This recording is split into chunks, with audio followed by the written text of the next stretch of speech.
Boa noite, igreja. Nós vamos começar mais um culto nesse domingo.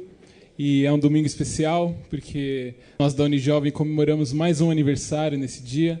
Nós estamos muito felizes com a presença de cada um aqui. Vamos louvar e engrandecer o nome do nosso Deus. A Unijovem, apesar de ser um ministério jovem, ela já é bastante antiga. Ela remonta ao início da igreja, da fundação da Igreja Batista Central de Osasco. Então nós acompanhamos também, temos 56 anos. E é muita alegria que há 56 anos essa igreja mantém ministério com jovens, jovens sadios, jovens que crescem em plenitude, graça. E acredito que muitos irmãos aqui que estão bastante tempo na igreja já passaram por esse ministério, têm histórias para contar e eles se transformaram como base nessa igreja de pessoas, depois de Jesus Cristo, é claro. Gostaria de deixar agora a palavra para o Tarek. Boa noite, é um prazer imenso estar aqui. Agradeço desde já o convite. E sempre que a gente é convidado para ministrar o louvor, para trazer a palavra, numa igreja diferente, ou numa conferência, ou num evento, é um prazer, porque a gente conhece rostos novos, pessoas novas, e que a gente talvez nunca tenha visto, mas a gente sabe que tem uma coisa que nos une, que é o amor de Deus, é o Espírito de Deus que vive em nós. Nós vamos fazer uma mistura durante os momentos de louvor de músicas que talvez vocês já conheçam, outras que talvez não, que são do nosso CD, mas todas elas são de adoração ao Senhor, vão estar com a letra projetada aqui, então eu peço que vocês orem, cantem com a gente. Essa primeira música fala do amor de Deus, e eu quero que enquanto a gente toca, você reflita, você ore ao Senhor, aí no seu lugar mesmo, sentado. Coloque o seu coração diante de Deus. Eu não sei como você chegou aqui. Eu não sei se seu coração está agitado, está atribulado, se houve uma discussão no carro com alguém, se houve uma briga em casa, se você está preocupado com amanhã, com o trabalho. Eu não sei. Mas eu sei de uma coisa. O Senhor está aqui e desperdiçar a presença de Deus é a pior coisa que a gente pode fazer. Então, som do teu coração e lembra que o Senhor nos resgatou do poço de lama quando ainda éramos seus inimigos, diz a palavra. Tamanho amor, tamanha graça. E nos trouxe para os seus braços.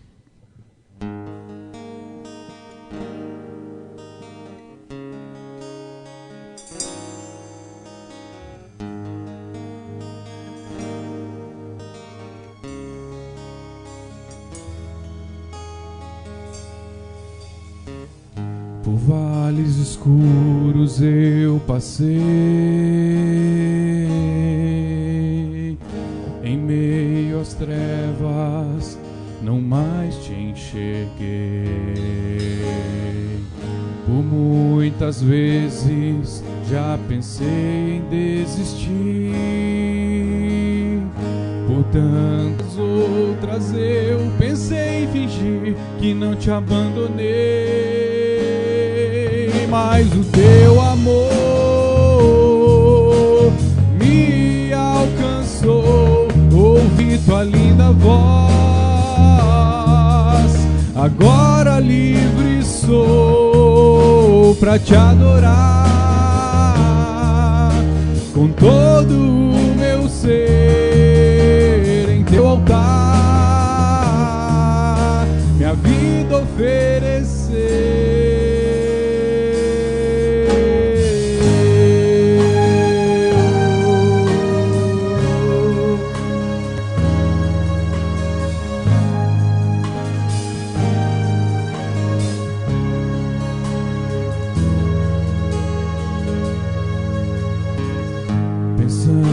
Quanto sou pecador,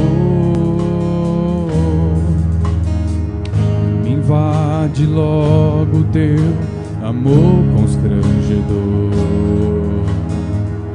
Não posso mais viver sem segurar na tua mão, pois os meus passos são sem direção, eu caminho em vão. Mas o teu amor me alcançou, ouvi tua linda voz, agora livre sou pra te adorar com todo o meu ser em voltar, minha vida oferecer.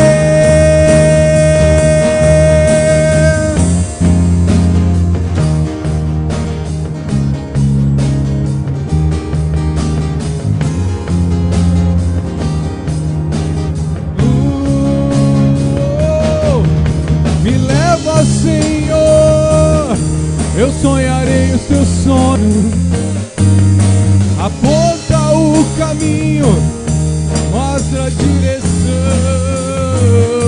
Quero tocar teu coração com a mais bela e perfeita adoração.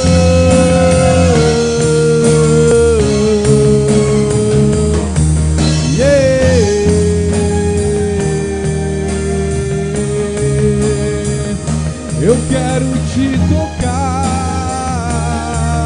Senhor.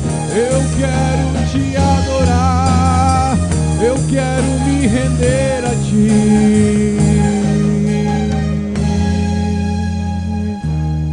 Ao teu amor, Jesus. Obrigado, Senhor. Obrigado, Pai.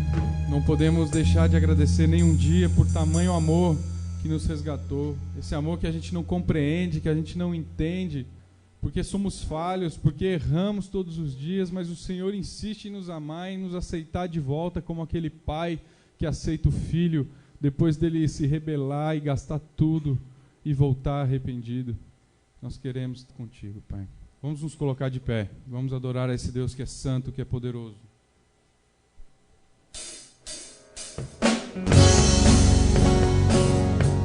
Com palmas.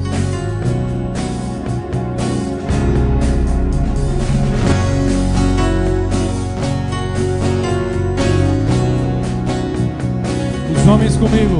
Tu és santo, Tu és santo, poderoso, poderoso, tu és digno Tu és digno de adoração. Eu te sigo, eu te sigo, eu te ouço para sempre, para sempre te amarei. E eu canto e louvo ao Rei, é digno, eu amo e adoro. Diante dele eu me prostro, eu canto e louvo ao Rei, é digno, eu amo e adoro. Diante dele eu me prostro, príncipe da paz, só por ele eu viverei. Do início. Tu és santo, Tu és santo, poderoso, poderoso, tu és digno Tu és digno de adoração. de adoração. Eu te sigo, oh, e eu te ouço, para sempre, Para sempre te amarei. Eu canto e louvo ao Rei, é digno, eu amo, eu adoro.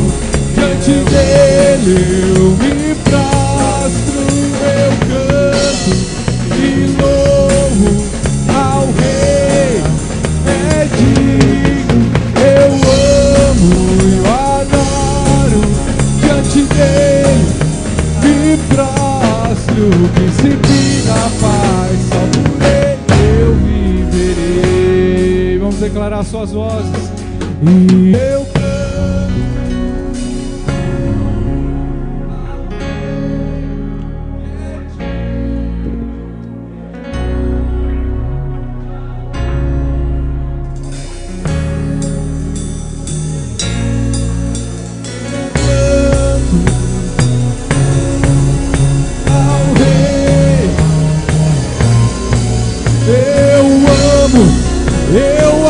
adoro, diante dele eu me prostro. Príncipe da paz, só por ele eu viver. Príncipe da paz, príncipe da paz, só por ele eu viverei.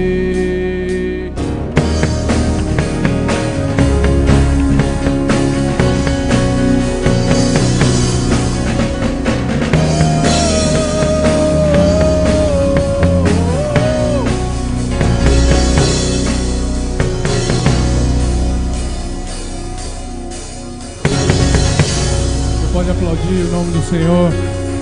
Ele é santo, poderoso. Amém. Essa próxima música, para encerrar esse primeiro momento, ela também está no CD e ela diz: Senhor, eu quero me render, eu quero render o meu coração a Ti. Eu sei que às vezes você pode pensar como eu pensava: como me render? Eu já conheço o Senhor, eu já ando com Ele, e amém por isso. Mas quantos de nós que não tem aquele lugarzinho do nosso coração, da nossa vida, que a gente não abriu ainda para o Senhor, que a gente fala: não, Senhor, aqui não, aqui deixa que eu toco. E o Senhor está tocando ali. Geralmente é o porão da nossa alma, do nosso coração, onde está sujo, onde falta o toque de Jesus. E nessa noite eu te convido, aproveita esse momento para dizer: Senhor, transforma o meu coração.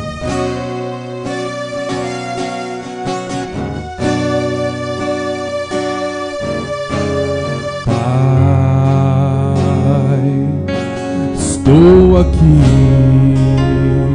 totalmente rendido a Ti. Não vou mais resistir ao Teu querer de amor por mim, de amor por mim. Pai, quero me abrir pro Teu amor e deixá-lo inundar o que sou. Pai, eu quero me entregar, deixar Teu toque me transformar,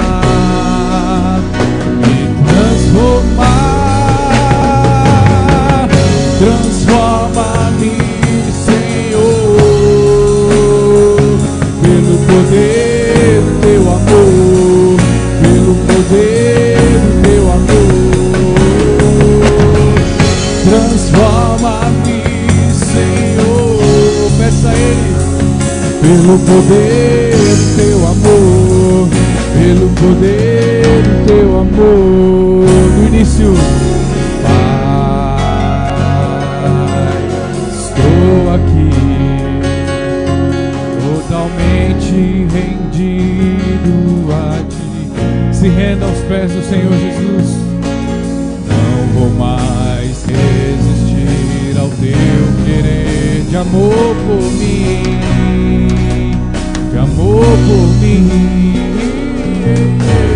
Pai, quero me abrir pro Teu amor e deixá-lo inundar, inundar o meu ser. Eu quero me entregar, deixar Teu toque me transformar,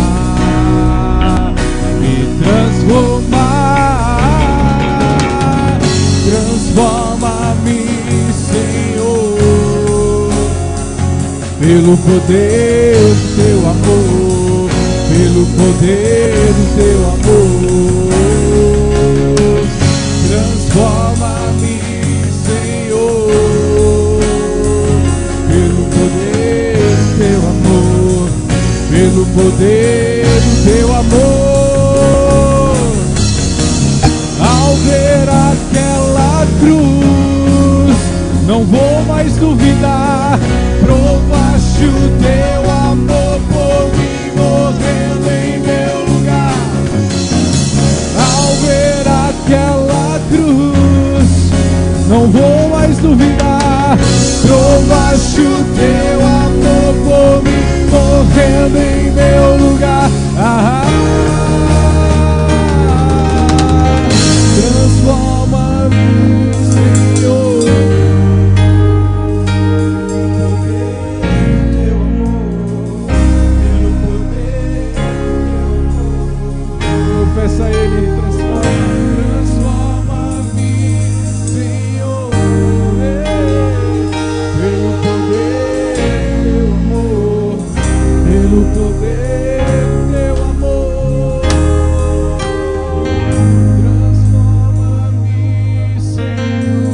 Peça para Ele transformar aquela área da tua vida.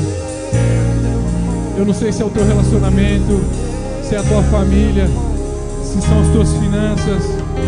Eu não sei se é o teu ministério, se é o trabalho, mas Deus quer tocar o teu coração para transformá-lo à imagem de Jesus Cristo, a imagem de Jesus Cristo. Transforma o nosso coração, Pai. Queremos ser mais parecidos com Cristo. É para isso que o Senhor nos criou, para sermos feitos à imagem do Filho.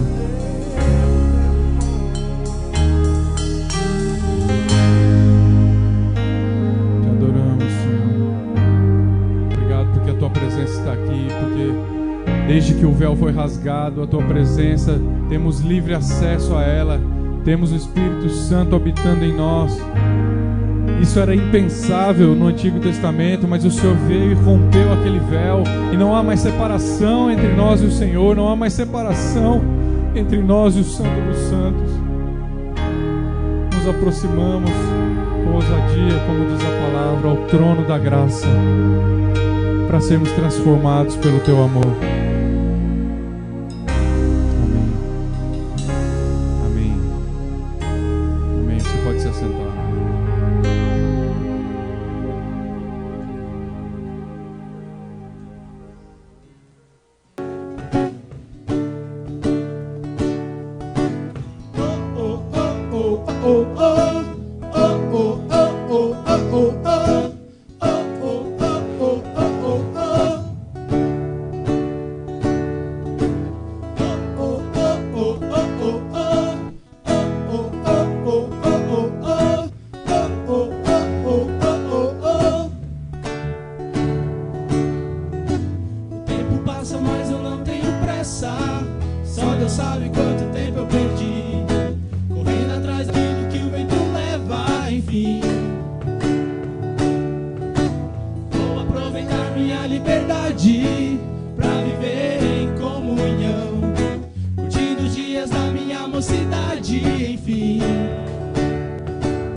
Pai, te adoro, vivo para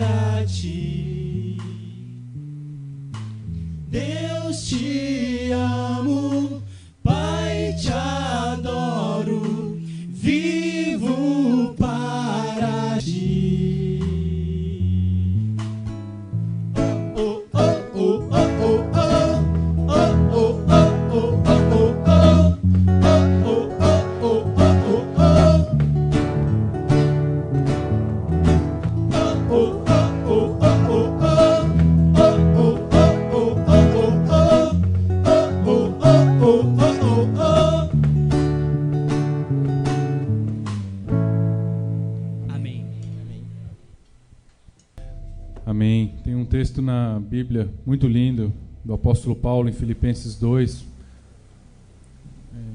Dizem que era uma canção, provavelmente, que a igreja primitiva cantava. E fala desse mistério maravilhoso que é Jesus Cristo sendo Deus, havendo criado tudo isso, esse universo maravilhoso, desde os seres microscópicos que não podemos ver até as grandes galáxias do universo.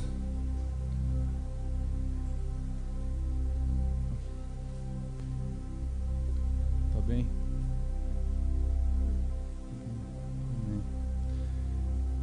E esse Jesus sendo Deus, Criador de todas as coisas, incompreensível para a mente humana, Ele abre mão de sua glória e Ele desce e se rebaixa à posição de homem.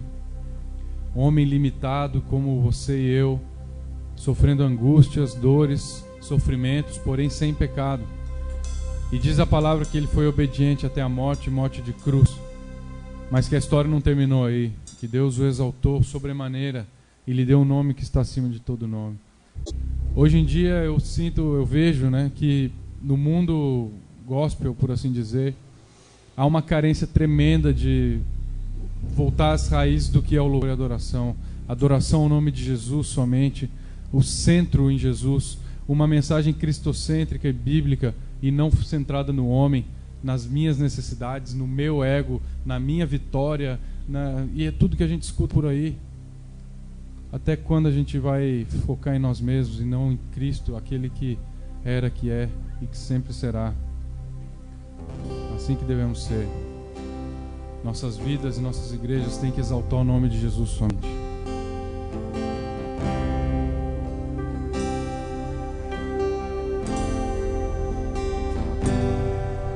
Mesmo sendo Deus, servo se tornou, abriu mão de seus direitos, rebaixado em forma de homem, com seu sangue derramado, nos fez parte do seu corpo, servos uns dos outros, refletindo o seu amor.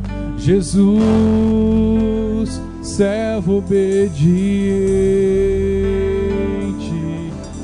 Jesus, Deus que se humilhou, Jesus, morto sobre a cruz, mas que ressuscitou, e hoje reina para sempre, Jesus.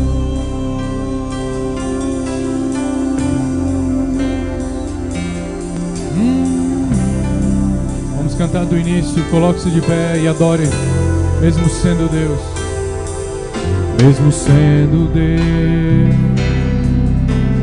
servo se tornou, abriu mão de seus direitos, rebaixado em forma de homem, com seu sangue derramado, nos fez parte do seu corpo. E somos servos, servos uns dos outros, refletindo o seu amor. Jesus, servo obediente, Jesus, Deus que se humilhou, Jesus, morto sobre a cruz, mas que ressuscitou, e hoje reina para sempre, Jesus. Mas Deus o exaltou, Deus o exaltou, seu nome é soberano, nos curvamos aos seus pés, confessamos que Ele é Senhor.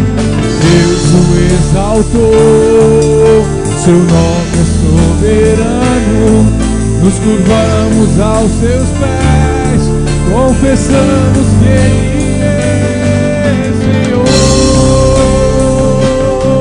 Jesus, servo obediente, Jesus, Deus que se humilhou.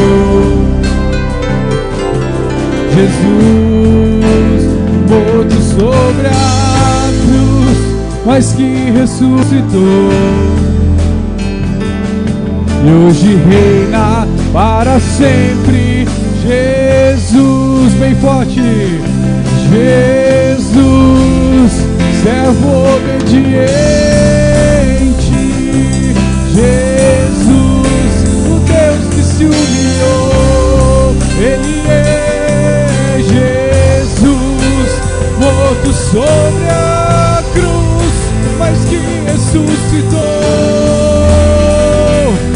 E hoje reina para sempre.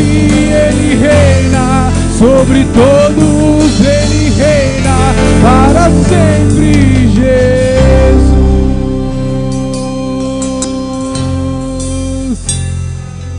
Ele reina. Jesus, para sempre. Ele é o Rei soberano. Ele é o Deus Criador. A palavra diz em Colossenses que aprove a Deus que nele habitasse toda a plenitude da divindade, que ele era, é e que ele há de vir, que por ele todas as coisas se fizeram, que o nome de Jesus, não existe nada no céu, na terra ou debaixo da terra, nenhum outro nome pelo qual importa que sejamos salvos. O nome de Jesus tem poder, o nome de Jesus é o que salva, é o que nos liberta. Ele é o Rei da glória. Ele é o Rei de todo o universo. Ele tem o mundo na palma de suas mãos. As nações são menos do que nada, são como pó, diz Isaías, e os homens como gafanhotos ao olhar de Deus. Uma ilustração do tamanho, do poder, de que nada é impossível para Ele. E tudo que nos resta é prostrar-nos em adoração a Ele.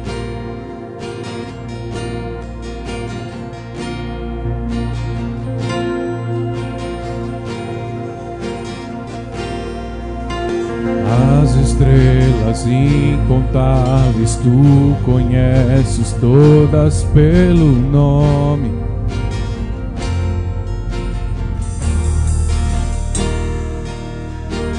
Todo o universo desenhado foi em tua majestade.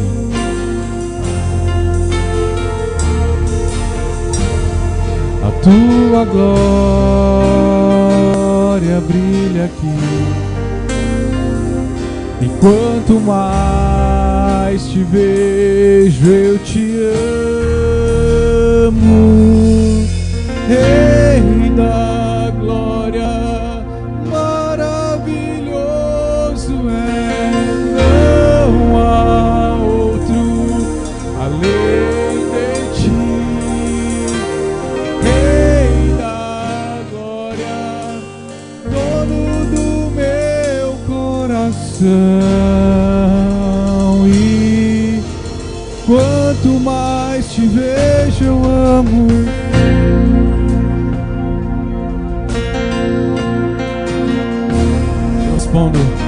Eu respondo ao teu amor que diz a mim que não há outro Deus.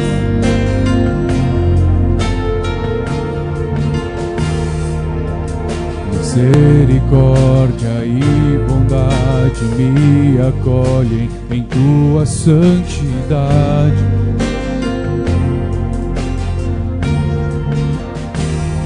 A tua glória brilha aqui. E quanto mais te vejo, eu te amo. Rei da glória, maravilhoso é, não há outro além de ti, não há. Rei da glória, dono do meu coração. E quanto mais te vejo, eu amo. Rei da glória, exalte esse nome. Oh, não há outro além de ti, Rei da glória, dono do meu coração. E quanto mais te vejo, eu amo. Aí onde você está, eu te convido a exaltar o nome de Jesus, continuar adorando a Ele, ao Rei da glória. Quanto mais nós nos aproximamos dEle através da palavra, através da intimidade com o Espírito, mais nós o amamos. Quanto mais nós o conhecemos, mais nós o queremos. Adore ao Senhor. Quanto mais eu te conheço, eu te amo. Quanto mais eu te percebo, eu te quero. Quanto mais eu te conheço, eu te amo. Quanto mais eu te percebo, eu te quero. E as vozes declaram: Rei da glória, maravilhoso és, não há outro além de ti, Rei da glória, dono do meu coração. Quanto mais te vejo, eu amo, Rei da glória, maravilhoso és, não há outro além de ti, Rei da glória, dono do meu coração. E quanto mais te vejo, eu amo. Te amamos, Jesus. Tu és o dono do nosso coração, Pai. Tu és o Rei da glória, aquele que está assentado sobre o trono. E não há nada nem ninguém que se compare a Ti. Não há nenhum palmo sequer dessa terra, desse universo, que o Senhor não diga: isso é meu e eu reino sobre isso. Tu és o Rei, Jesus. E nós queremos adorar sempre ao Rei dos Reis. Aleluia. Amém. Pode se sentar, meu irmão. Como eu disse no início, é um prazer estar aqui, é uma paixão nossa poder compartilhar do amor de Deus, exaltar o Senhor junto e trazer a palavra do Evangelho do Reino de Deus, da sua justiça. Nenhum de nós aqui da banda trabalha ou vive disso, da música, né? Isso é o nosso ministério. Cada um tem o seu emprego, seu trabalho. E pela graça de Deus a gente tem podido levar essa mensagem, isso que queima no nosso coração, diante de diversas igrejas, programas de televisão e deturpações do Evangelho, que vendem um Evangelho barato, que atrai as massas e as multidões, em vez de trazer o Evangelho do Reino. É diante desse desafio que nós trazemos a palavra de Deus. E eu peço que os irmãos abram comigo no livro de Filipenses, capítulo 2. Nós vamos ler a partir do versículo 12.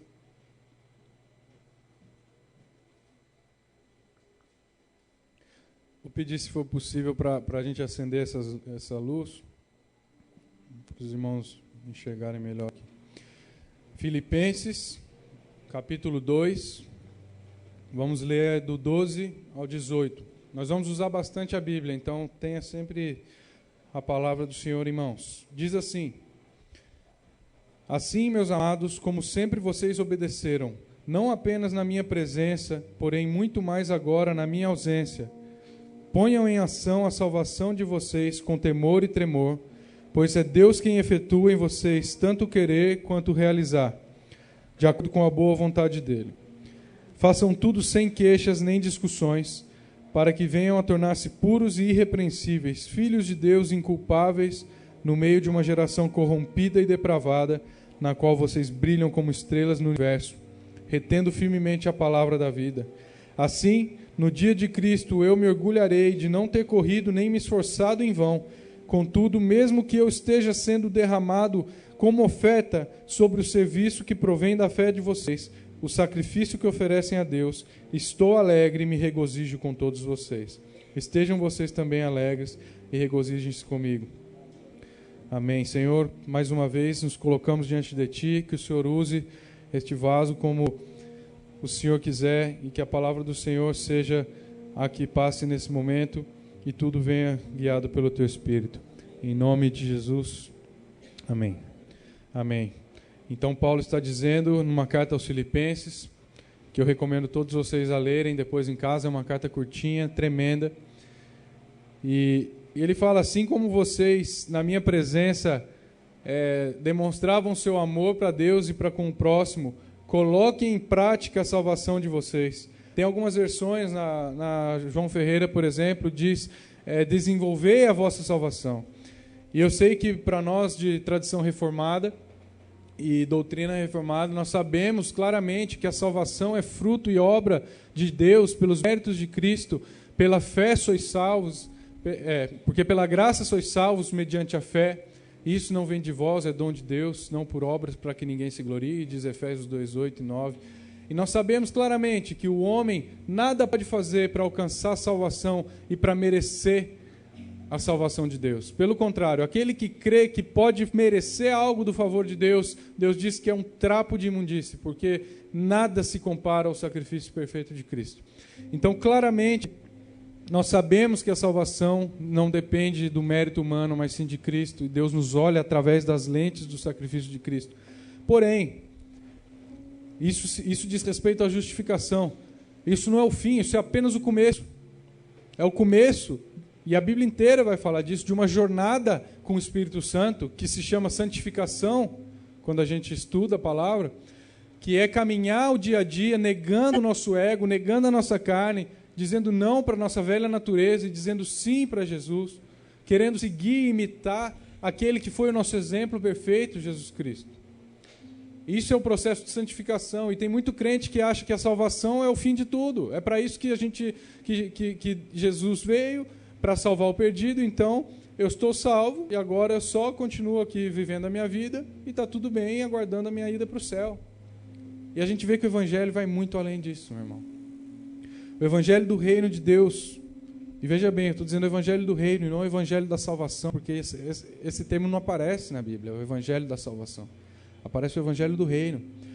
E reino, traduzido melhor por reinado, ou seja, um verbo contínuo, um negócio que está em constante movimento, que não para. O reinado de Deus se estende através da sua igreja, através das mãos e dos pés de Jesus que ficaram aqui na terra, que somos nós. E Ele é o cabeça. E tem muito crente que não quer seguir essa jornada da santificação, porque custa negar o meu ego, porque custa deixar as coisas que antes eu gostava de fazer, e não porque eu não sou livre, porque eu sou fechado dentro de uma caixinha de leis e regras para cumprir, não, mas por amor a Ele, porque agora eu tenho liberdade para caminhar com o Espírito Santo e fazer o que agrada a Deus. Antes de Cristo, a palavra diz que nenhum homem podia fazer a vontade de Deus perfeitamente. Era incapaz. Servir a Deus era impossível, se não fosse pela obra do Espírito Santo. E é guiado por Ele que nós podemos fazer a vontade dEle.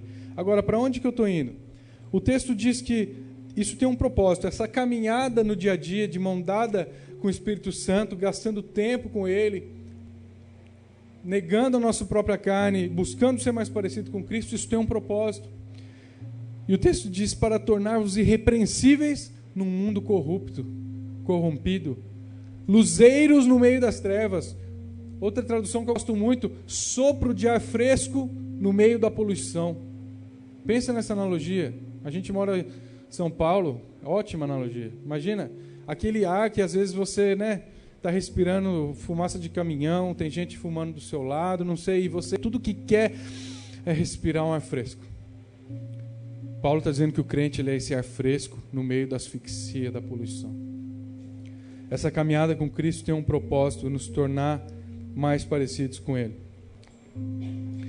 E algo que me chama muita atenção, meu irmão, na Bíblia, é que desde que eu comecei a me aprofundar nesse tema, se você olha de capa a capa da Bíblia, o peso que tem, a carga que tem para Deus a questão da justiça.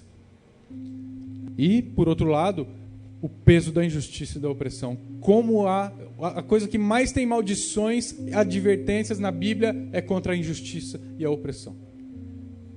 É contra aquele que comete injustiça, aquele que tenta ganhar e se dar bem e sair melhor e às custas de oprimir o outro. Aquele que domina as massas, e isso até dentro do meio evangélico. Desculpem a palavra, mas com charlatães e salafrários que querem nada mais do que o dinheiro das massas e atraem multidões e manipulam aquelas pessoas simples para arrancar o dinheiro delas e pregam um evangelho que não existe. Deus odeia isso. Deus abomina isso. E se nós amamos a Deus, nós amamos o que Ele ama e nós abominamos o que Ele abomina. E tem um texto na Bíblia que é central, e eu tenho certeza que aqui todo mundo deve saber de cor, que é Mateus 6,33, no Sermão do Monte, quando Jesus diz: portanto, buscar em primeiro lugar o quê? O reino de Deus e a sua justiça, e todas essas coisas vos serão acrescentadas. E esse texto é interessante demais, porque primeiro que a palavrinha justiça, muitas vezes o pessoal nem lembra que está ali. O pessoal lembra do reino de Deus. Mas o reino de Deus é paz, alegria e justiça. Mas mesmo assim, Deus fez questão de colocar uma palavra ali. Buscar em primeiro lugar. Ou seja, Deus está querendo passar um recado para o seu povo ali e para todos nós hoje, que tem algo que tem que ter a primazia. Algo que tem que tomar todo o sentido e o propósito da nossa vida. E essa coisa se chama reino de Deus e a sua justiça. Só que nós, do mundo ocidental, quando a gente começa a estudar isso, a gente tem a ideia, quando fala de buscar em primeiro lugar, como se fosse uma lista de coisas, onde você cumpre primeiro as coisas religiosas ou de Deus, e aí você já buscou o reino de Deus. E depois você sai e vai viver a sua vida. Mas se a gente analisa bem o contexto, quando foi dito e foi escrito isso, meu irmão, a Bíblia tem que ser analisada e interpretada no seu contexto. Nós estamos falando de muito mais do que uma listinha de ordem de coisas prioritárias. Nós estamos falando de núcleo, a ideia de centro. Jesus, quando está dizendo buscar em primeiro lugar, Ele está dizendo o núcleo que tem que reger todas as decisões da sua vida, a maneira como você vê o mundo, interpreta o mundo e age, que também nós chamamos isso de cosmovisão. A sua cosmovisão tem que ser o reino de Deus e a sua justiça. E daí brotam todas as áreas da vida. É diferente de ter compartimentos da nossa vida. Muita gente aprendeu, como eu também aprendi quando era criança, que a vida tem vários compartimentos, onde Deus ou a igreja é um desses compartimentos. Mas o que Deus vem nos mostrar na Bíblia é que a vida tem um núcleo central, que é o reino de Deus e a sua justiça, e desse reino brota todas as outras coisas. O que quer dizer isso? Quer dizer que você no seu trabalho tem que ser uma expressão do reino de Deus e da sua justiça. Que você no seu relacionamento e na sua família tem que brotar essa expressão do reino de Deus e da justiça. Que no jeito como eu lido com o meu funcionário ou com o meu chefe, tem que ser uma expressão do reino de Deus e da justiça. A maneira como eu exerço meus dons e talentos para servir a população e ao ministério, tem que ser uma expressão do reino de Deus e da justiça. Então dá para entender a diferença de núcleo. Jesus está querendo dizer isso. E eu vou falar um pouquinho mais sobre a justiça. Eu selecionei alguns textos aqui, você não precisa abrir todos, mas preste atenção. E tem muitos na Bíblia, eu vou ler alguns, porque senão a gente passaria a noite toda aqui.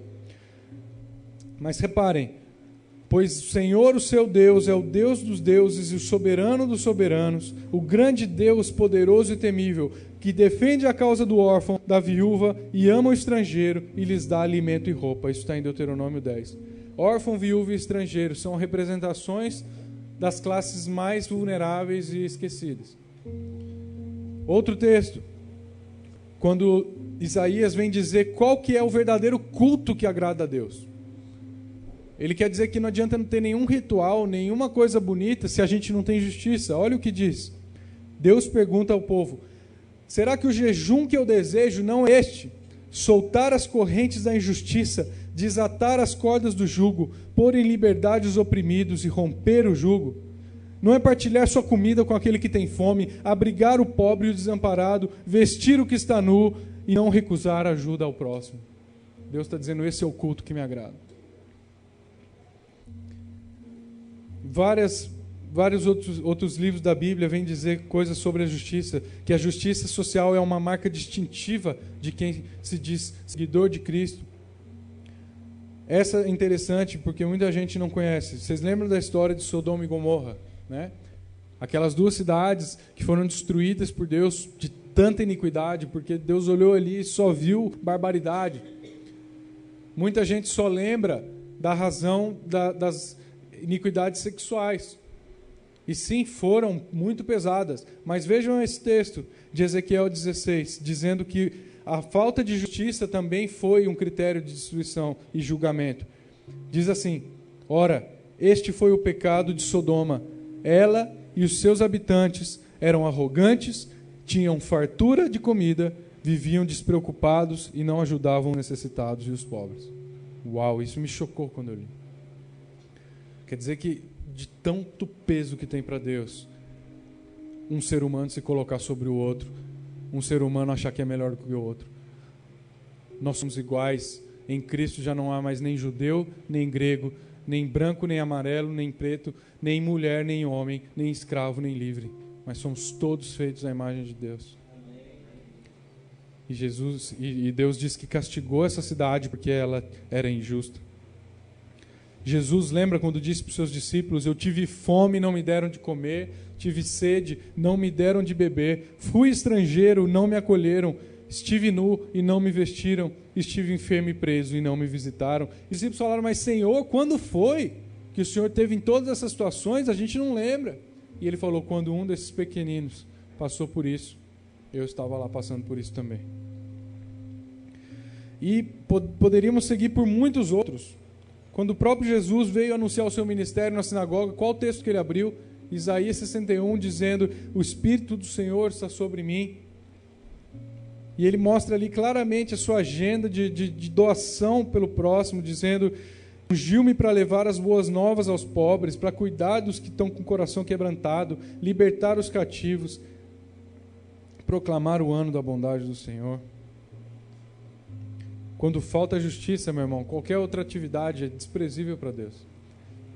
Parece duro, mas eu quero que a gente perceba a intensidade de que o que está acontecendo lá fora, esses escândalos de corrupção que a gente vê cada dia como nunca antes, essa manipulação da máquina para tentar tirar cada vez mais de um povo que sofre, para colocar mais no bolso daqueles que oprimem, isso é desprezível para Deus. Deus tem um castigo terrível para quem pratica isso.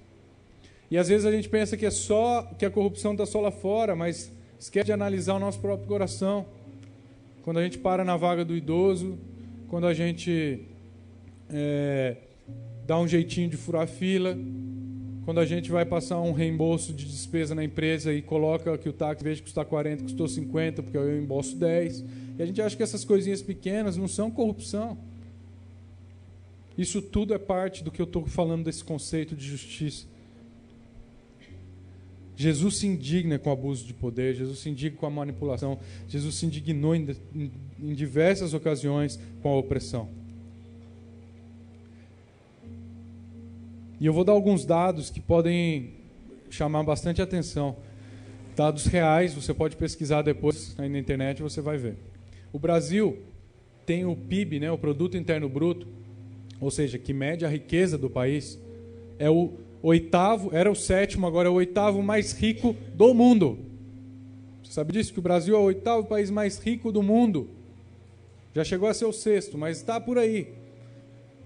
Tem 200 e tantos países no mundo, mais ou menos. Nós estamos falando que o Brasil é o oitavo mais rico. Aí você pode até falar, que bênção, então Deus está com essa nação, Deus está abençoando, aleluia. Mas eu vou te dar outra informação aqui, que você não vai se sentir muito orgulhoso, não. Quando a gente olha o ranking da desigualdade social, que mede quanto um país é injusto e desigual, que aí teria, por exemplo, como exemplos de igualdade, teriam os países como a Suécia, como a Suíça, como o Japão, ou seja, que o médico ganha praticamente a mesma coisa que uma empregada doméstica.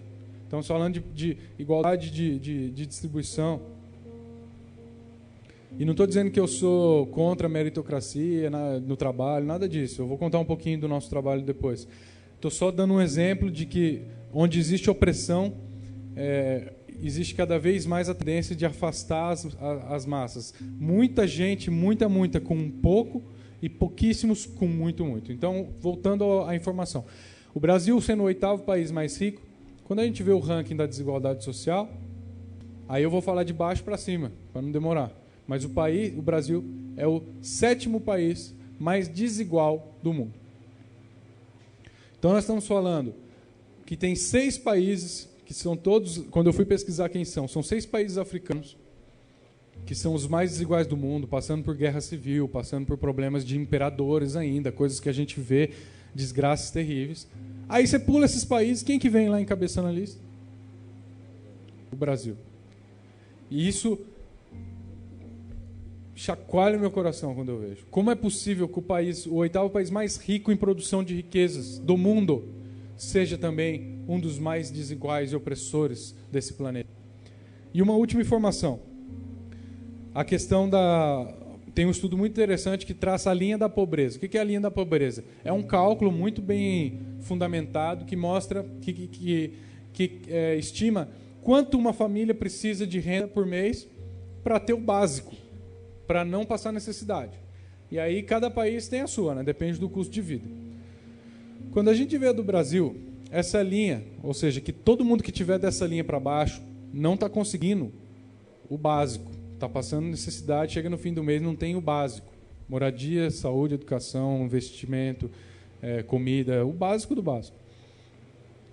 Nós vemos que ainda são 30 milhões de pessoas no Brasil, 15% da população. 30 milhões de pessoas, irmão, é gente que não acaba. Nós estamos falando de... tem países inteiros que nem chegam a essa população. Ou seja, tem 30 milhões de pessoas no Brasil vivendo em condições desfavoráveis, subhumanas, sendo o país um dos mais ricos do mundo. Onde que eu estou querendo chegar com isso? Estou querendo chegar que esse país também se diz cristão. Se a gente soma católicos e evangélicos, 98%, 99% da população. Se a gente fala só a pesquisa dos evangélicos, dizem que de 20% a 25% da população declarou lá na pesquisa que é evangélico. Ou seja, nós estamos falando de quase 50 milhões de pessoas dizendo: eu sigo a Cristo, que falou que eu tinha que buscar o quê em primeiro lugar? O reino de Deus e a justiça. Então tem 50 milhões de pessoas que falam isso, num país que ainda tem 30 milhões que estão debaixo da linha da pobreza. Eu me pergunto, que classe de evangelho é esse que não consegue transformar uma realidade dessa? Que classe de evangelho a gente tem pregado, escutado e vivido que é indiferente à situação do que está passando necessidade ao nosso lado? Que classe de evangelho é esse que tem impactado a nossa nação? Eu gosto muito de ler autores cristãos, principalmente os pais da igreja, como a gente conhece, né, os reformadores. E um grande pregador, Spurgeon, dizia que todo crente, ou ele é um missionário, ou ele é um impostor. E eu vou explicar por que ele falou essa frase. Porque a gente tem uma ideia errada de que missionário é só aquele cara que foi consagrado e enviado lá para a Índia, ou para a África, ou para o Paquistão, enfim, o missionário transcultural, que é uma bênção e que é necessário e que nós precisamos. E amém pelas pessoas que Deus levanta para dedicarem a sua vida aí para esses lugares tão remotos. Porém, não é só isso. O que acontece com os outros 99% das pessoas que estão sentadas nos bancos da igreja? E eu me incluo, domingo após domingo, e que estão nos seus trabalhos seculares. Eu digo seculares assim, entre aspas, porque para Deus não existe essa diferença. A gente tem que tirar da mente essa diferença de trabalho santo e trabalho secular. Deus criou o trabalho e instituiu o trabalho. Isso é uma conversa para outra ocasião, que eu tenho um curso que eu dou uma palestra na Igreja Batista do Morumbi, de várias semanas, que fala justamente sobre isso, como Deus criou o trabalho no DNA do homem. O trabalho veio antes da queda, antes do pecado. Não tem nada a ver com o pecado. O pecado, claro, tornou o trabalho improdutivo, difícil, atrapalhou muito, como todas as áreas da vida. Mas o trabalho foi criado por Deus. Deus trabalhou, no início criou Deus, os céus e a terra. Então, cada um aqui que tem o seu trabalho, o seu estudo durante a semana, assim como eu tenho, tem que se sentir desafiado a ser uma expressão do reino de Deus, da sua justiça lá. A ser um missionário lá, de tempo integral. A saber que todas as decisões que você toma, desde ser um empregado exemplar, um funcionário exemplar, porque a palavra diz trabalhar não para homens, mas como para Deus. E se eu vou trabalhar para Deus, como que eu vou trabalhar? Com excelência, dando o meu melhor. Vou ser o melhor profissional que eu puder ser. Isso é o número 1. Número 2, claro, é dando testemunho diante dos seus companheiros. Agora, não para por aí. Tudo que você produz com o seu trabalho, por menos espiritual que pareça, é para o reino de Deus e para a sua justiça. É para glorificar Deus e para servir ao próximo. Jesus nos deu um grande mandamento: amarás ao teu Deus sobre todas as coisas e ao teu próximo como a ti mesmo.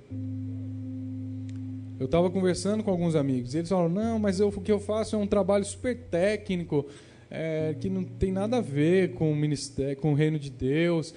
O que eu gosto mesmo é quando chega o fim de semana e eu vou fazer o meu ministério na igreja. Eu falei: meu amigo, para pensar.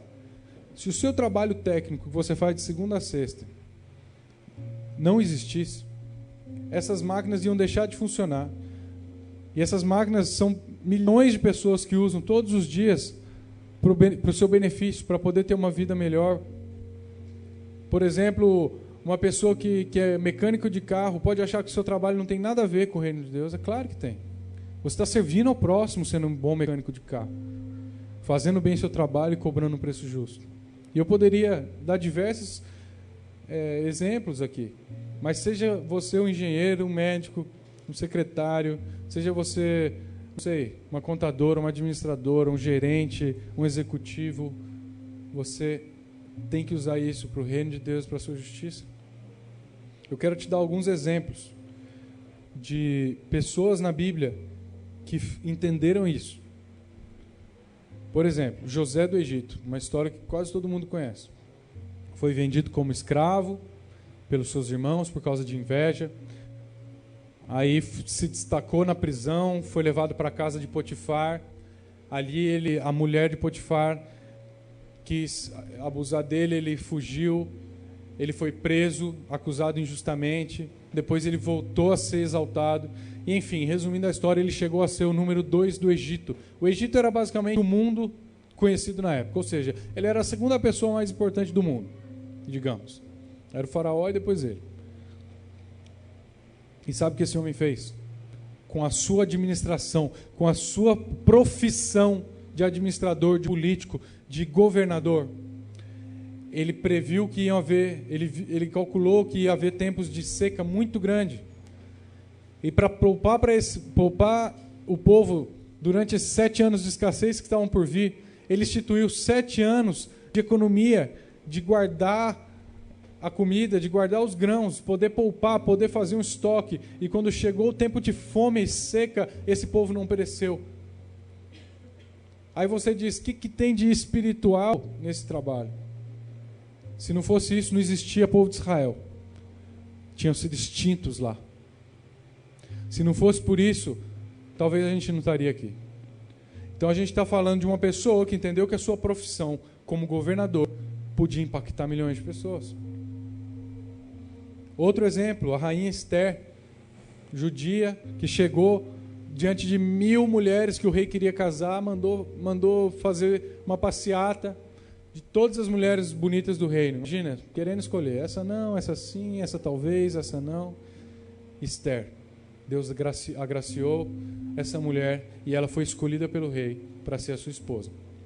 E ela descobre, chega aos ouvidos dela, que estava havendo a primeira trama de nazismo do mundo, eu digo.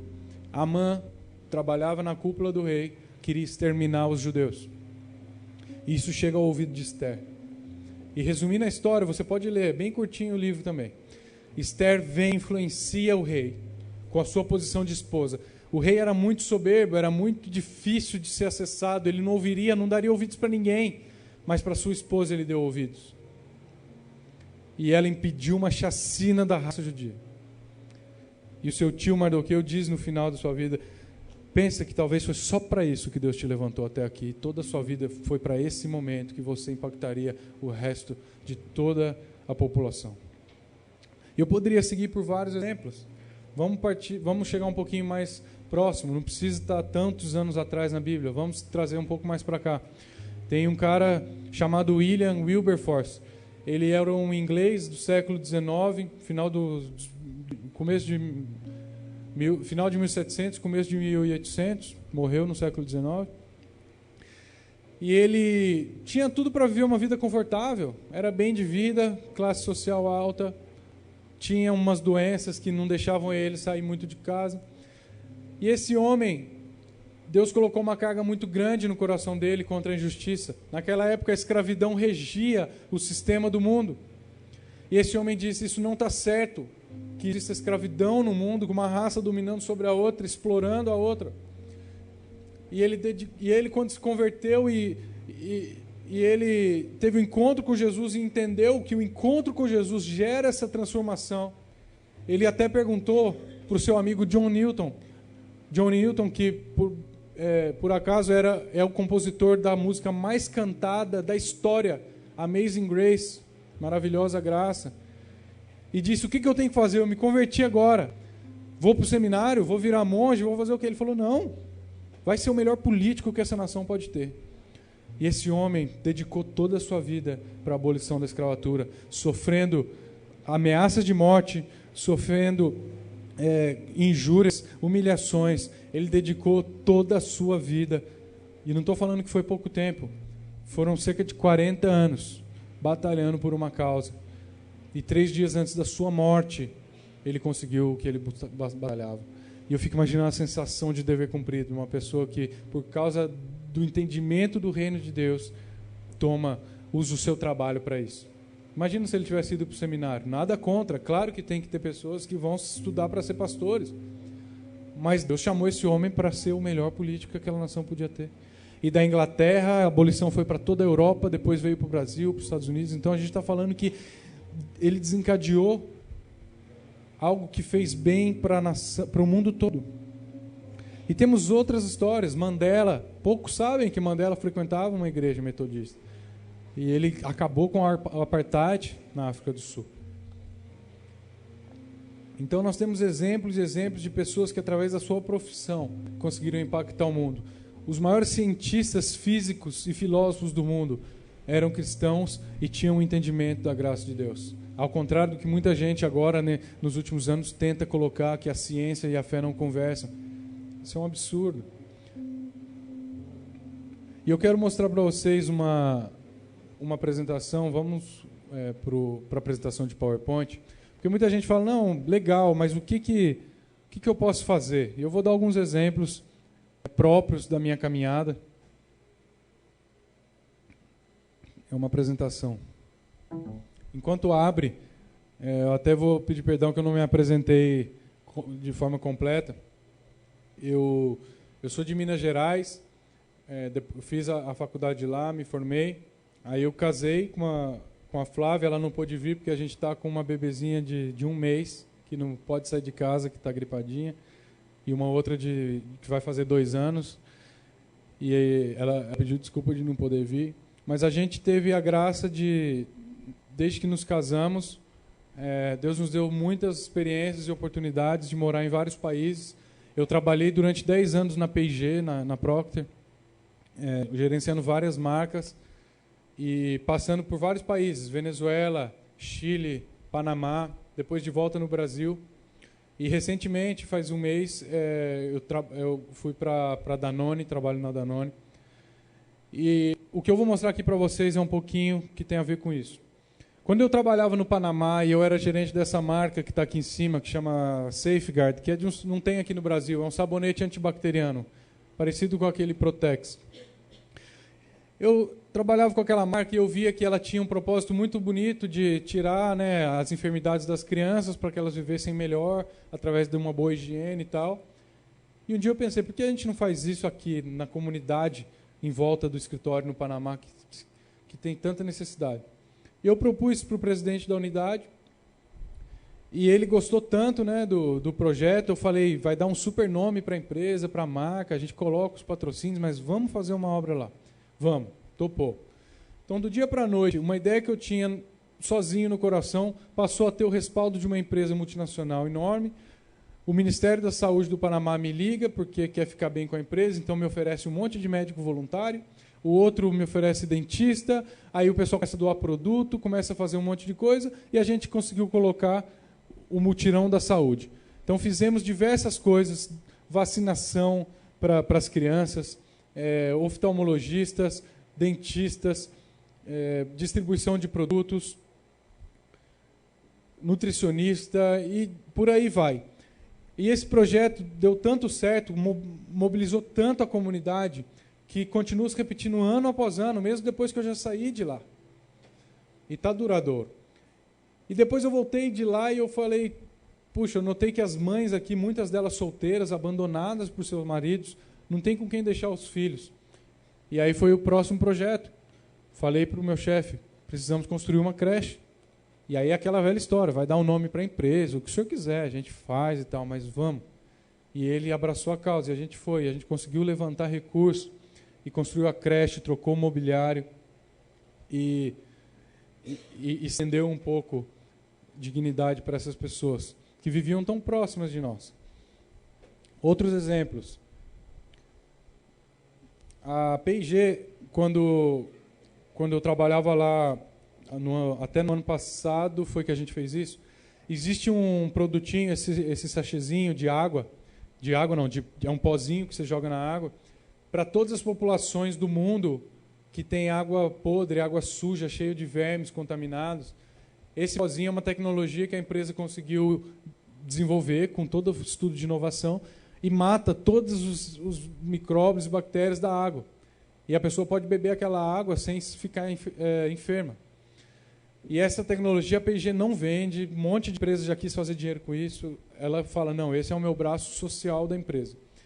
E a gente conseguiu influenciar, isso estava fora do Brasil só na Ásia, na África, e a gente conseguiu trazer para o Brasil no ano passado e atingimos mais de 25 mil pessoas do Vale do Jequitinhonha que não tinham água para tomar. Aqui vocês podem ver um pouco a diferença de cor da água. E essas pessoas já receberam estoques para tomar água durante mais de um ano sem se contaminar. Nós estamos falando de coisas básicas, mas que nós podemos usar nossa influência para levar o reino de Deus, mesmo por pessoas que não são cristãs, por pessoas que não declaram sua fé. Eu lembro que sempre que eu chegava num país novo, cheguei na Venezuela, falei, quem que cuida do pilar social da empresa? Geralmente ninguém cuidava, porque é mais trabalho para não ganhar nada. Você não vai ganhar 2 salários para ter outra função.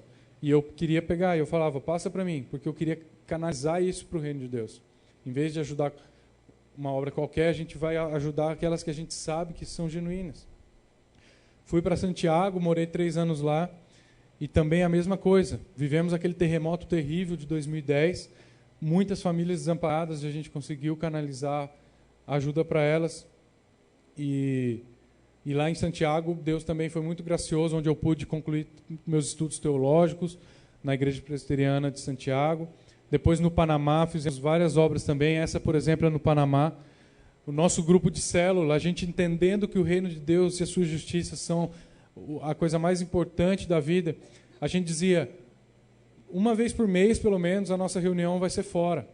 Vai ser levando isso de forma palpável. Esse, por exemplo, é um orfanato de crianças especiais. E você pode pensar, uma coisa muito simples, como brincar com essas crianças, levarmos palhaços, presentes, mas no final a gente compartilhava o amor de Deus. Jesus era uma pessoa de relacionamento, uma pessoa que demonstrava carinho, que tocava as pessoas. Não era um professor sisudo que estava sentado só querendo dar aula para as pessoas, não. Ele era um Deus de relacionamento. Nós também fomos a alguns asilos, pessoas abandonadas por seus filhos há tantos anos, que tudo que queriam talvez era uma conversa. E eu poderia discorrer por vários outros exemplos, mas não fica só aí. Também tem a área que não é da assistência social, tem a área que você pode, com o seu trabalho bem feito, estar servindo ao próximo. Antes de pensar no seu trabalho como sua fonte de renda, eu sei que ela é, mas Deus é o nosso provedor. O trabalho pode sumir assim, você pode ficar desempregado assim, mas Deus é o seu provedor e o meu. Então nós temos que entender o trabalho, primeiro, como uma forma de serviço ao próximo e de glorificação a Deus, e não como uma forma de status pessoal. Por mais que eu suba na empresa, e hoje, por exemplo, como diretor de marketing da Danone, eu vejo o propósito de Deus lá, porque Ele me levou para ser uma das pessoas mais altas da divisão de águas do Brasil, da Bonafonte, de várias marcas que tem lá. E eu vou mostrar um trabalho que a gente faz, que esse grupo que está tocando aqui junto com vocês, toda a renda do CD que a gente vende vai para essas ONGs, que são ONGs cristãs, e tem a ver com água. E eu vejo que Deus está me levando por esses caminhos, e eu falo, só pode ser de Deus, porque eu vou mexer com água agora, e vou poder melhorar ainda mais a qualidade da vida das pessoas. O projeto do Sertão se trata do seguinte, tem um projeto que se chama Mais Água, alguns de vocês podem ter ouvido falar, e tem um outro projeto que se chama Abrigo Livre Ser. Eu vou contar bem rapidamente sobre eles, e logo mais a gente vai passar um vídeo. Mas, basicamente, o sertão brasileiro é onde está a miséria no Brasil.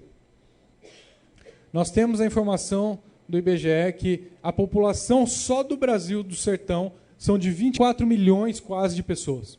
É gente que não acaba. E todos esses estados têm pedaços no sertão. Para ter uma ideia do tanto de gente que é quase metade da Inglaterra, por exemplo, a população. É mais do que todos os habitantes do norte e a região desértica, semiárida, mais povoada do planeta. E aí o que acontece? Todas essas cidades do sertão têm o IDH, o Índice de Desenvolvimento Humano, muito baixo ou baixo classificado. E a gente viu a lista, quais eram as piores cidades de IDH do país. E foi aí que nasceu o projeto Mais Água, na cidade de Betânia do Piauí, a pior cidade em qualidade de vida do país. E sabe por que elas são tão ruins? Porque basicamente não tem acesso à água. Quando não tem acesso à água potável, quando a prefeitura e o governo não dão água encanada para as pessoas tomam água podre, suja, e gera uma série de doenças, o IDH vai lá para baixo. Então a gente começou o projeto lá, é um projeto do Ministério Livres, não sei quantos conhecem, do pastor Juliano Som, e a gente está associado a esse ministério, e por onde a gente passa, a gente vende o nosso CD, divulga o projeto, e também essas músicas de adoração, de exaltação ao nome de Jesus, são também para levantar os fundos. Então toda a renda do CD, vendido ali no final, é revertido para os projetos que eu vou contar agora. O que é o projeto? Vamos lá. Essa é a diferença da água que eles bebem e da água que a gente leva. Essas são as máquinas que a gente instala para poder tirar o sal da água. Tem duas fontes de água lá. Uma são as águas do açude, que são águas sujas, imundas, cheias de micróbios, daquela cor que vocês viram. Então o pessoal toma aquela água e fica doente. A outra água que tem são dos poços, furados até pelo governo, só que o governo fura e depois não coloca o tratamento. E os poços de água, essa água é salobra, a água não é boa para beber. Então, a longo prazo, a médio prazo, dá problemas de hipertensão, pedra nos rins, todos os problemas que o sal traz. O que essa máquina faz? Ela tira o sal da água para que as pessoas possam tomar. Pode passar. E eu procuro ir para o sertão de 6 em 6 meses, no que a gente chama o impacto do sertão, para ver com meus próprios olhos e me envolver com essas pessoas. É uma viagem super difícil, são 3 horas de voo, São Paulo-Teresina, mais 10 horas de ônibus, 10 a 12 horas de ônibus, numas estradas assim, super difíceis, e a gente chegou em Betânia do Piauí. E essa foto é real, não é tratada nem nada. Isso é água que o povo pega para tomar. A gente não daria nem para o cachorro, não é mesmo? Esse grupo dos amarelinhos, que a gente chama, são os voluntários do Brasil inteiro que se levantam, pagam suas passagens e vão se doar durante as férias, pelo menos 10 dias, para esse povo. E a gente mapeia a cidade inteira e para fazer visitas de 3 em 3 a toda a cidade. E a gente faz o que Jesus fazia, compartilha com essas pessoas, conversa, vê qual que é as dores dessas pessoas. e expõe o Evangelho de Jesus, o amor de Jesus. Também temos trabalhos de voluntários médicos, por exemplo, pré-natal, eletrocardiograma, coisa que esse povo nunca viu nos postos de saúde, remédios doados, cestas básicas. Aqui vocês podem ver eu entregando uma cesta básica numa casinha, não dá para ver muito bem, mas super humilde, não tem água encanada, não tem nem janela. Pode passar. O sistema de enfermagem. E uma coisa que é legal, esse trabalho dos impactos é duradouro. O que aconteceria se a gente faz um impacto 10 dias, um monte de gente conhece Jesus e tal, e a gente vai embora? Quem que vai cuidar desse pessoal? Quem vai dar o discipulado? Então, o projeto, ele sempre vai deixar pelo menos um casal de missionários vivendo no campo dessas cidades. Já foram 3 impactos. Então, em cada cidadezinha que a gente foi, tem um casal de missionários que são agora os pastores lá cuidando desse povo, que é alcançado pelo impacto. E a gente do impacto constrói a capela para eles congregarem. Muito trabalho com as crianças para tentar mudar a ideia deles de futuro, dar uma esperança para eles buscarem se educar. E esse é o projeto Mais Água. Vamos passar... Não, vamos terminar aqui e aí eu passo. O outro projeto que anda de mão dada com Mais Água é o Abrigo Livre Ser. O que é o abrigo? Vocês vão ver no vídeo que eu vou passar aqui, que o Piauí é o lugar onde tem mais incidência de escravidão e exploração infantil e sexual do país. Terrível. E esse abrigo tem a aprovação da vara infantil e do adolescente para tomar a guarda dessas crianças em situação de risco e poder dar educação integral para elas, proteção, lazer, almoço, janta e também a palavra de Deus. Então, é isso basicamente que o nosso trabalho, nosso ministério tenta levantar e desafiar as pessoas, baseado em tudo que a gente ouviu, que o amor, o encontro com o amor de Deus, porque Deus amou o mundo que deu o seu Filho unigênito. Percebam o verbo, dar. O amor de Deus é um amor que se doa. E nós temos que seguir esse exemplo e viver não para nós mesmos, mas para os outros, mas para o próximo e para a glória de Deus. Esses são os contatos para quem quer continuar seguindo o nosso ministério, tanto no Instagram como no Facebook, é Tariq Mohalen, tudo junto. É o mesmo nome que aparece ali no CD, tudo junto. E tem a página também.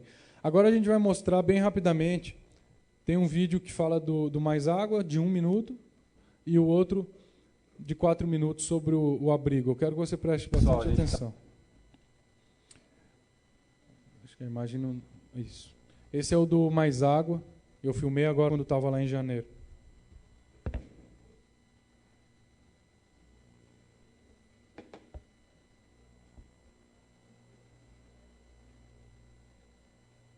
Bom, pessoal, a gente está aqui numa comunidade perto do município de Betânia, do Piauí, chamado Baixão. Foi aqui que tudo começou, com o projeto Mais Água.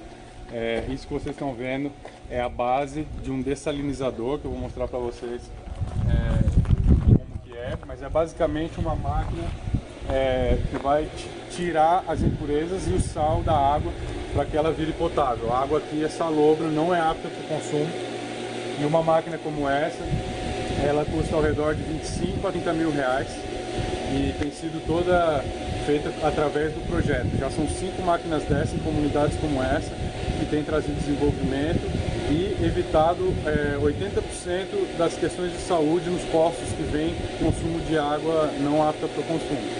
Então, esse é o projeto que vocês têm apoiado cada vez que apoiam o nosso. Valeu. Então o vídeo falava 5 máquinas, mas já são 7 agora. 7 máquinas dessas instaladas pelo sertão, atendendo mais ou menos 15 mil pessoas que agora têm água para tomar. E vamos ver o videozinho agora, é bem impactante, sobre o trabalho do abrigo infantil.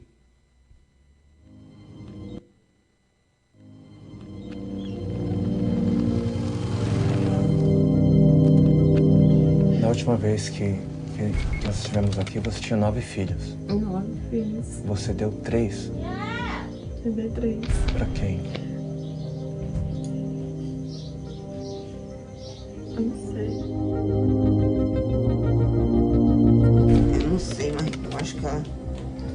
vendendo seu corpo. Assim, é muito sofrimento para mim que sou um filho.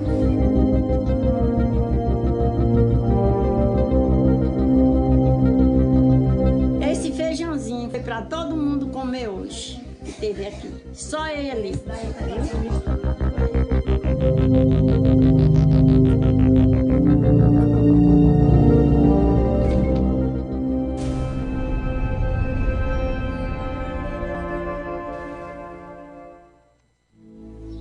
Em nossa primeira visita ao estado do Piauí, nós conhecemos uma pessoa que tem uma história que representa tantas histórias, representa as milhares, centenas de milhares de histórias de luta, de sobrevivência, de dor aqui do estado, da região, do nosso sofrido Brasil.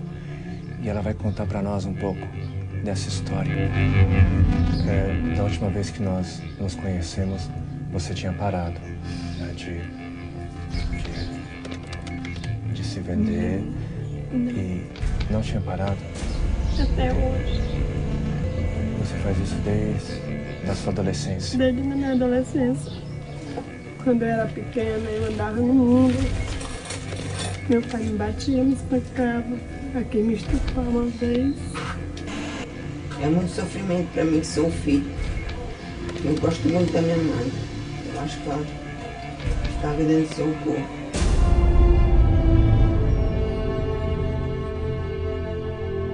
Às vezes me dá vontade de me matar. Porque eu vejo muito sofrimento da minha mãe. Aí eu vou e digo pra mãe, eu vou sair. A mãe, não, minha filha, não faça isso não. Não vai vender seu corpo não, minha filha. Não mexaria não. Você tinha 9 filhos. 9 filhos. Você deu 3. Eu dei 3. Pra quem? Eu não sei. Eu não gosto nem de falar. Porque cada meus filhos pede de comer, não tem condição de dar. Você só deu... Porque não tem condição como criar. Mas você deu pra quem? Eu dei pra um casal. Se eu dissesse que a gente cuidaria dos 3 meninos que você deu, mais os seus outros filhos, teria como a gente encontrar os seus 3 meninos? Tem como a gente perguntar, sair por aí perguntando? Tem como. Mas da onde apareceu esse casal? Do nada. Não é conhecido de alguém? Eles foram adotados? Vão ser filhos de outros? Não vão ser usados para outras coisas, não.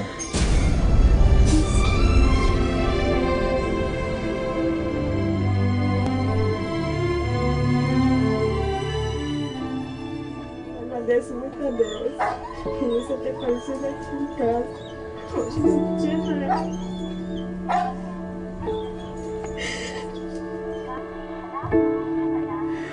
Me ajuda, por favor.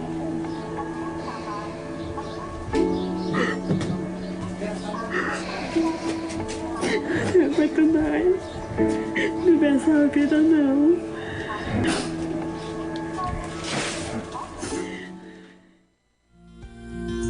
No ano de 2012, passamos a viver uma nova história em nossas vidas, uma nova história de esperança, nova história de amor, de graça.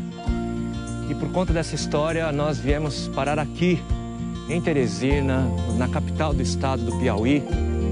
E isso que vocês veem faz parte desse novo capítulo, dessa nova história. E é aqui onde nós vamos construir essas casas, onde nós vamos construir esses lares que haverão de representar o reino de Deus, que é paz, alegria, esperança e amor.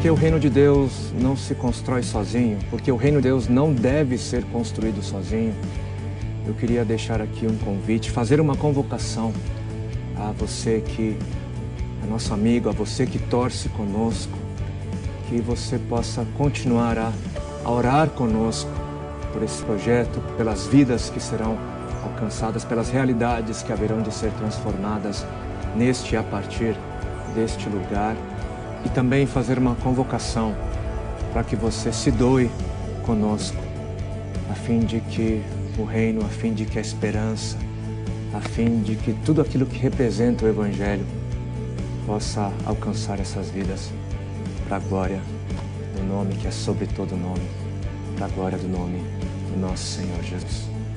Deus abençoe a todos, queridos. Então esse é o abrigo. O vídeo é de 2012, quando a gente conseguiu a compra do terreno, e hoje as casas já estão construídas, 2 delas, tem um projeto de mais 2, para continuar expandindo o alcance com o número de crianças. Então, como eu falei, essas músicas que a gente tocou no louvor, que a gente vai tocar agora também, vão estar no CD que está ali. O CD está em português e também em espanhol. No mesmo CD, você leva em português e espanhol. E a gente colocou um preço bem simbólico, a R$15, e toda a renda é revertida para esses 2 projetos que você está vendo. Muitas igrejas que eu vou, às vezes o pessoal diz, não vim preparado, e leva assim mesmo, e acerta depois com alguém aqui que tem contato comigo. E o importante aqui é você ajudar a divulgar esse ministério para a gente continuar alcançando cada vez mais pessoas. Então eu gostaria de orar com você sobre isso. Feche os seus olhos. Senhor, nós te agradecemos pela tua palavra, porque ela é clara, porque o Senhor nos impacta dia após dia com a tua palavra. E a começar em mim, toca os corações aqui, Senhor. Que possamos viver a nossa vida não focados em nós mesmos, como dita a sociedade, mas focados, Senhor, em agradar o Senhor e amar o próximo, como a nós mesmos. A doar a nossa vida em favor do próximo. A entender que nós somos expressões do reino de Deus e da tua justiça no nosso trabalho, na nossa família. E seja qual for a profissão onde o Senhor colocou cada pessoa aqui, o desafio é usar isso para a glória de Deus e para o serviço ao próximo. Que o Senhor continue abençoando essa igreja ricamente, Pai, e a cada um aqui na caminhada contigo, em nome de Jesus. Vamos nos colocar de pé e cantar essa última canção. Ela fala exatamente sobre o que nós pregamos aqui, que eu quero seguir o reino de Deus, abandonar o meu eu e ser mais parecido com Jesus.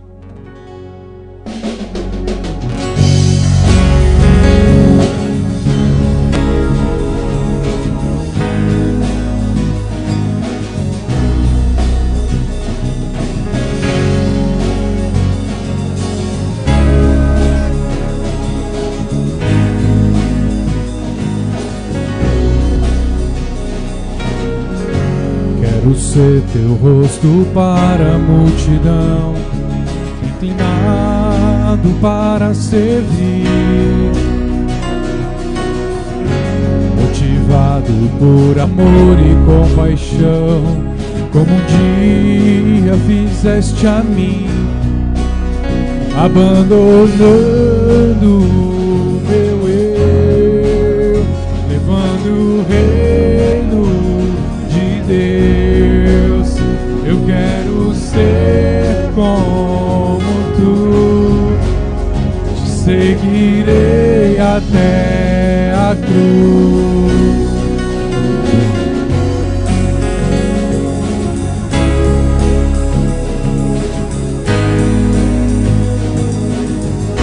No início, quero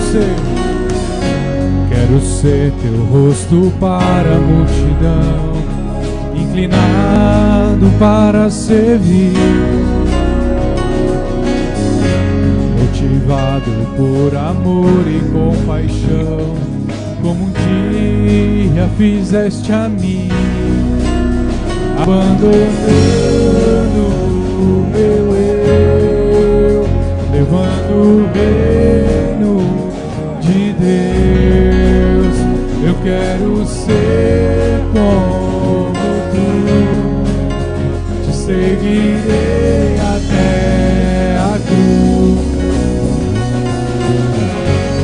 uma luz na escuridão, uma chama que não vai deixar de queimar.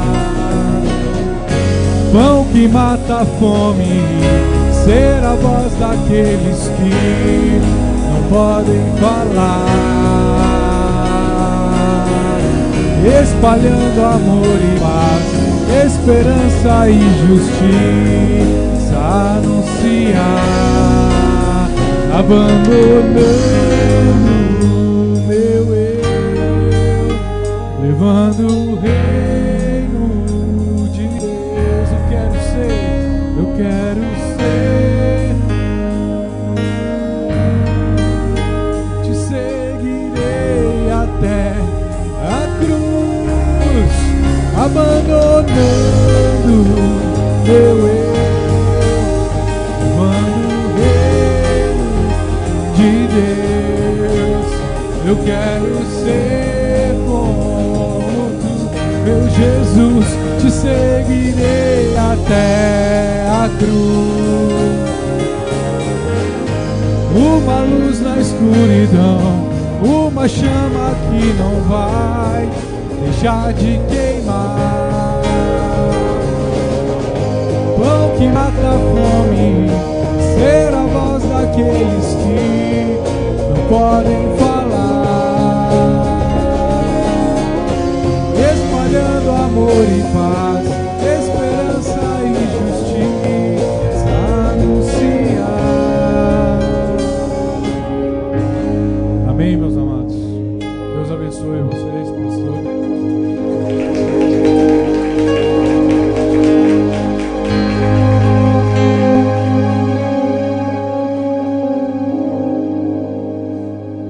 Meus irmãos, graças a Deus. Amém? Graças a Deus. Vamos orar? Vamos orar. Agradecendo a Deus por esse momento e eu ouvindo a palavra e lembrando de Tiago 1:22, dizendo: tornai-vos praticantes, não apenas ouvintes da palavra. É isso que nós ouvimos aqui.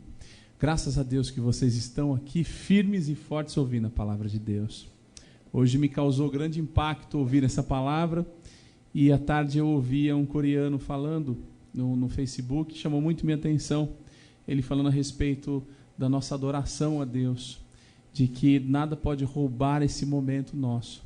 E que bom que a nossa igreja está aqui. São 8h45 e a igreja está aqui. Não é assim? A igreja está aqui ouvindo o que Deus tem para falar. Que pena que nem todos conseguem ter essa intimidade com Deus, para ouvir, para guardar Deus falar. Nós queremos adorar a Deus, mas do nosso jeito, mas não do jeito que Deus quer que o adoremos. Deus abençoe vocês. Os nossos convidados, muito obrigado. Que Jesus Cristo volte com vocês para casa e que lá no seu lar você encontre essa paz e esse desejo, essa motivação de fazer o que o Tariq faz. Amém? Deus é muito bom. Muito obrigado. Muito obrigado. Os meninos, muito obrigado. Deus abençoe a vida de vocês. Vocês tenham uma semana realmente abençoada por Deus. Feche seus olhos agora. Pai querido, obrigado por esse momento. Eu estou saindo daqui alimentado da Tua palavra. E é isso que eu queria, é isso que eu estava desejando hoje, ser alimentado com a Tua palavra, Senhor. Obrigado, porque aprove a Ti eu participar desse culto hoje. Senhor, toca nos corações que estão aqui para adquirir esse CD, a fim de que essa obra seja cada vez mais e mais, que o Teu reino e a Tua justiça seja cada vez mais evidente no nosso país. Senhor, continue recompensando na vida do Tariq e de todos os meninos que o tenham acompanhado nesse lindo trabalho que é fazer o Teu Evangelho, realizar o Teu Evangelho todos os dias. Obrigado e que a graça do Senhor Jesus Cristo, o amor de Deus Pai e a comunhão do Espírito Santo permaneçam com todos nós, desde agora e para todos sempre. Toda a igreja diz... Amém. Eu estarei ali na porta para te dar um abraço. Deus abençoe. Obrigado, Tariq. Obrigado a todos os jovens. Amém. Deus abençoe. Tem cantina. Tem cantina.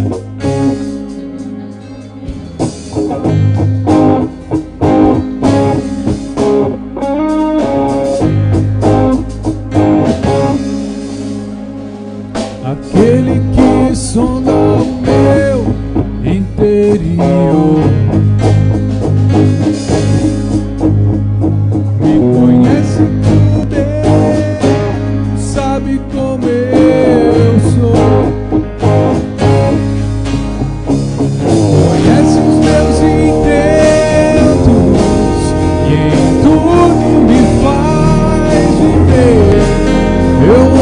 som da sua voz, Ele me faz ver.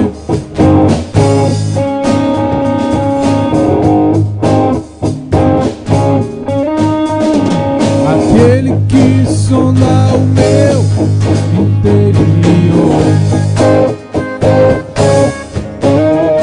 me conhece por dentro, tudo aquilo que eu sou, e nem ao seu próprio filho poupou em meu favor. Eu não quero mais sair desse universo de amor.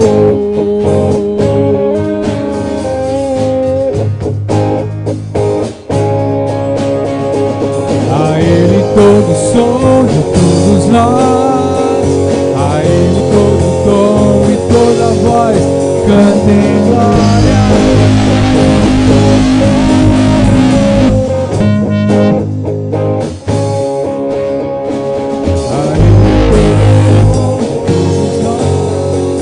A Ele todo tom e toda voz, cantem glória.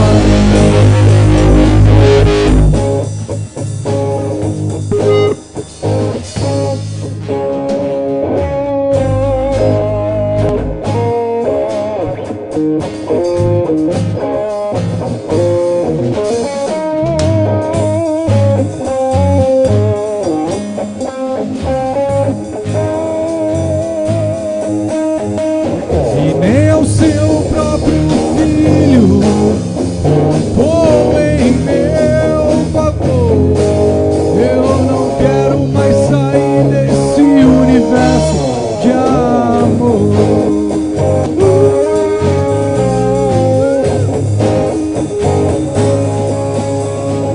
A Ele todo som de todos nós, a Ele todo tom e toda voz, cantem glória. A Ele todo som de todos nós, a Ele todo tom e toda voz, cantem glória. Cantem glória. Cantem glória.